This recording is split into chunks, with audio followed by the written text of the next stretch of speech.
Assalamualaikum warahmatullahi wabarakatuh.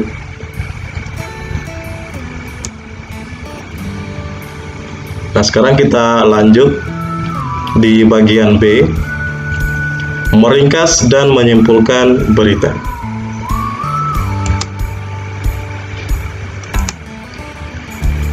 Setelah mempelajari materi, kamu diharapkan mampu: 1. Meringkas pokok-pokok isi berita yang dibaca dan didengar. 2. Menyimpulkan pokok-pokok isi berita yang dibaca dan didengar. 3. Memberikan tanggapan berdasarkan berita yang dibaca dan didengar. Ya. Jadi untuk pembahasan kita di pertemuan ini, kita akan menyelesaikan 1. Meringkas pokok-pokok isi berita. 2. Menyimpulkan pokok-pokok isi berita. 3. Memberikan tanggapan berdasarkan berita yang dibaca dan didengar. Bagi siswa yang sudah mempunyai buku, untuk membuka buku bahasa Indonesia sambil mengikuti pembelajaran yang Bapak jelaskan. Ya, sekarang kita lanjut di sesi berikutnya. Nah, sekarang kita lanjut di bagian 1, ringkasan berita.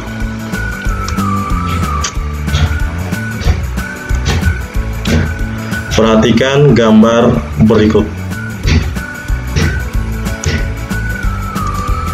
Nah, untuk meringkas berita, yang perlu kita lakukan yaitu kita harus mendengarkan atau membaca berita tersebut, agar kita bisa mengetahui ringkasan yang sebenarnya. Sebelumnya Bapak sudah jelaskan di pertemuan kita awal mengenai tentang adik Simba atau unsur-unsur berita, agar kita bisa meringkas isi berita berdasarkan unsur-unsur berita tersebut. Nah, jadi kita harus pertama mendengarkan dulu atau kita membaca berita tersebut. Nah, setelah kita mendengarkan atau membaca berita, kita mencatat pokok-pokoknya, ya, di mana pokok-pokoknya ini yang berkaitan dengan adik Simba atau unsur-unsur berita. Nah, setelah kita sudah mencatat pokok-pokoknya berdasarkan unsur-unsur berita atau adik Simba, kita menyampaikan kembali secara lengkap dan ringkas. Ya, tentunya kita harus betul-betul memahami isi berita tersebut. Pada akhirnya kita akan menemukan dan mencatat pokok-pokoknya berdasarkan adik Simba atau unsur-unsur berita. Ya, kita lanjut. Sekarang dibuka kembali di buku paketnya di halaman 6. Perhatikan kembali cuplikan teks berikut.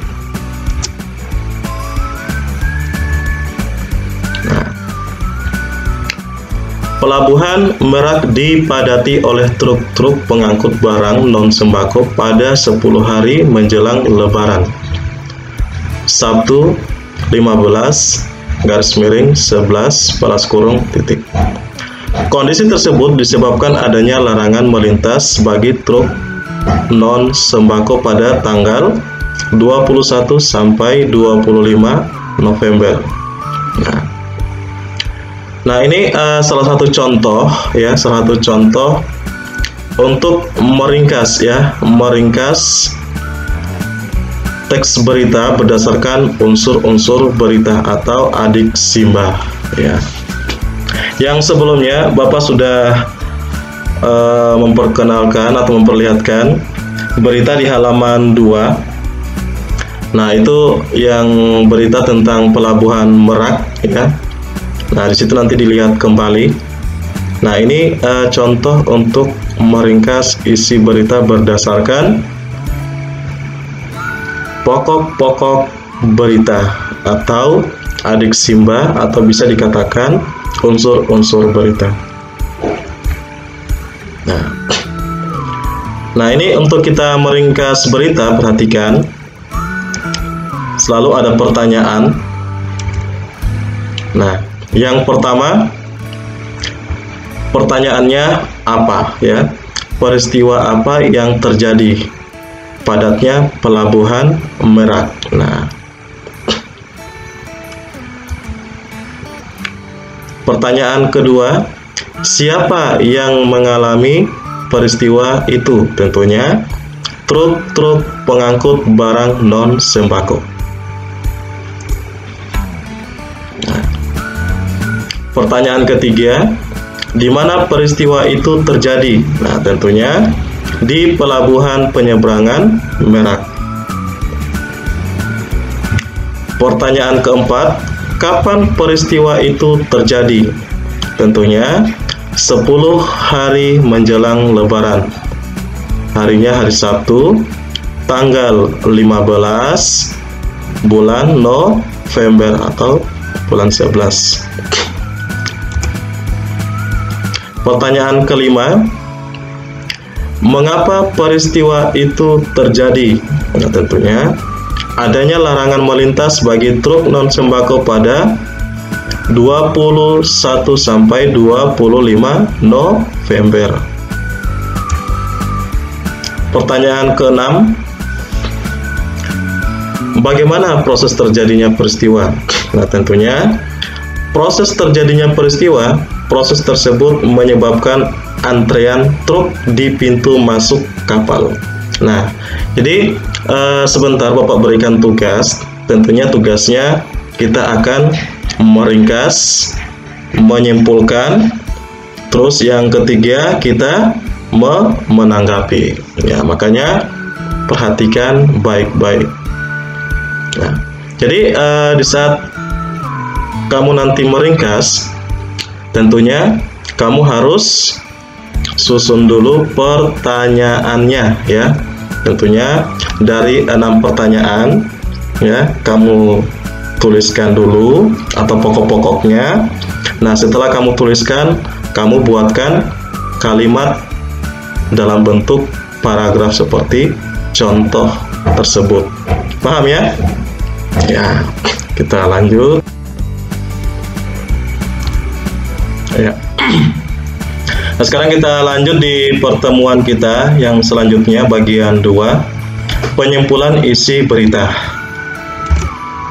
Nah, simpulan adalah kata-kata akhir dari suatu uraian. Simpulan berita harus memuat unsur-unsur berita dengan rumusan lebih ringkas. Jadi, simpulan isi berita harus memanfaatkan ringkasan yang telah dibuat sebelumnya terhadap pokok-pokok informasi. Nah, langkah-langkah menyimpulkan teks berita sebagai berikut. Perhatikan. A. Mendengarkan atau membaca teks berita dengan saksama. B. Mencatat pokok-pokok atau unsur-unsur berita dalam kurung 5W plus 1H atau disingkat adiksimba. Nah, adiksimba ini ringkasan dari A-nya apa, D-nya di mana, K kapan, C siapa, M-nya mengapa, yang terakhir bagaimana. C. Membuat simpulan berdasarkan unsur-unsur berita yang sudah ditemukan. D. Menyimpulkan isi berita dalam bentuk sebuah paragraf berdasarkan unsur-unsur yang telah ditemukan dalam teks berita. Nah, ini perhatikan. Nah, pertama pertanyaannya apa? Terus siapa, di mana, kapan?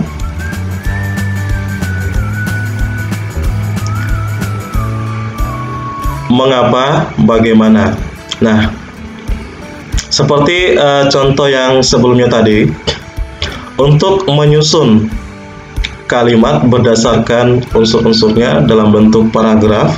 Nah, di sini di kalimat pertama kita menyusun dulu apa peristiwanya. Terus kalimat kedua siapa, kalimat ketiga di mana, kalimat keempat kapan, kalimat selanjutnya mengapa, dan kalimat terakhir bagaimana. Nah, sehingga kesimpulan berita kita bisa mengetahui apa yang terjadi. Ya, sampai di sini sudah dipahami ya. Nah, sekarang kita lanjut. Nah, kesimpulan. Nah, kesimpulan ini yang kita sudah menyusun pokok-pokoknya. Setelah itu menyusun pokok-pokoknya berdasarkan unsur-unsur berita. Nah, pada akhirnya kita menyusun dalam bentuk paragraf dan akhirnya kita bisa menyimpulkan apa yang terjadi. Nah, seperti ini contoh menyimpulkan isi berita berdasarkan unsur-unsur berita. Nah, jadi simpulannya, berita tersebut menyampaikan informasi tentang padatnya pelabuhan Merak oleh truk pengangkut barang non sembako pada 10 hari menjelang Lebaran. Ya, sampai di sini sudah paham ya? Ya, kalau sudah, sekarang kita lanjut di bagian berikutnya, yaitu bagian 3, tanggapan terhadap isi berita. Ya. Nah, tanggapan merupakan sambutan terhadap peristiwa, masalah, ucapan, pendapat, atau gagasan yang berupa kritik, komentar, atau yang lain. Tanggapan terhadap isi berita dapat berupa kritik, saran, sanggahan, dukungan, atau komentar. Suatu tanggapan sebaiknya disertai fakta atau contoh-contoh dan alasan logis. Tanggapan dapat berupa pernyataan setuju, tidak setuju, suka, tidak suka, atau menambah pendapat. Tanggapan yang disampaikan harus bersifat objektif dan disertai alasan yang logis. Ya. Nah, itu yang dikatakan tanggapan ya. Sekarang kita lanjut.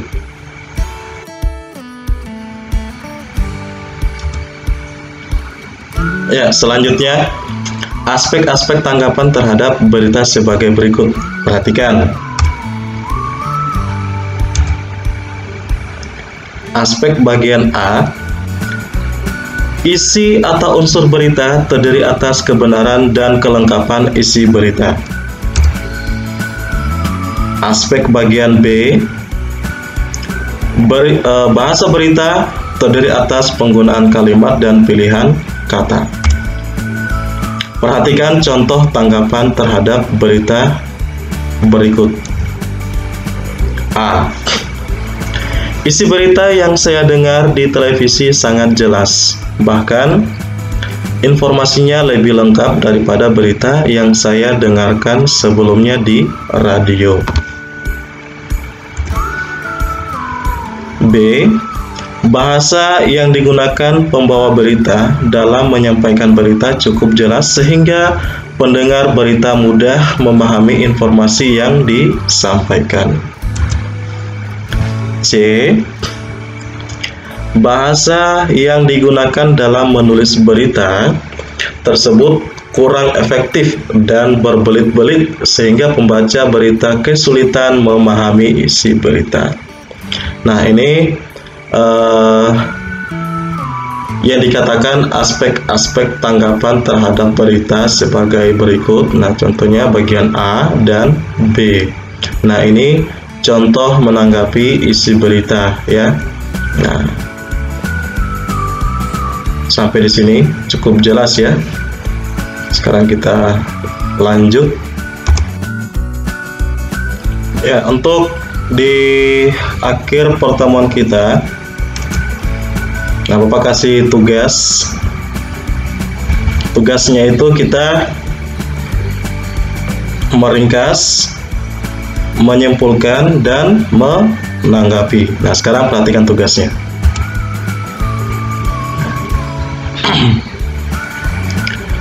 Lakukan kegiatan berikut. A.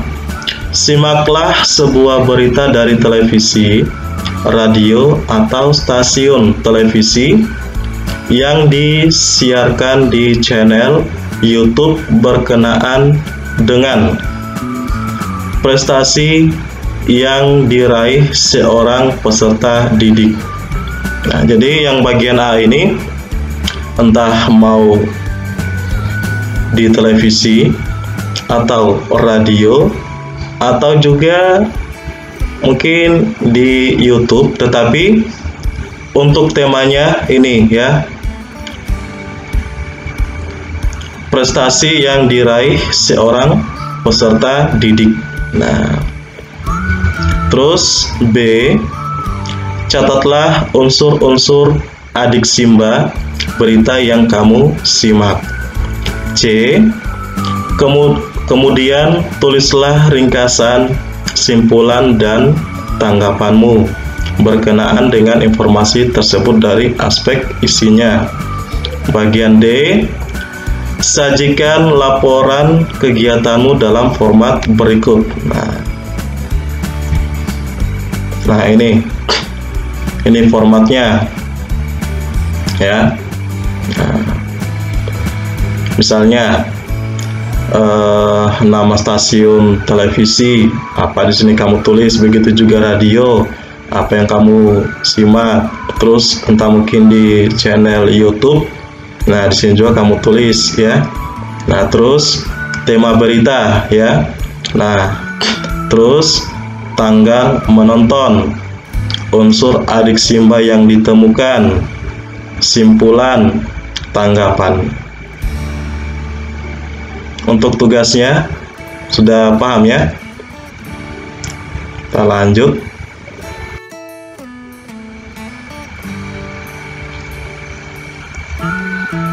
Ya, terima kasih. Sampai bertemu di pertemuan berikutnya. Akhir kata, wassalamualaikum warahmatullahi wabarakatuh.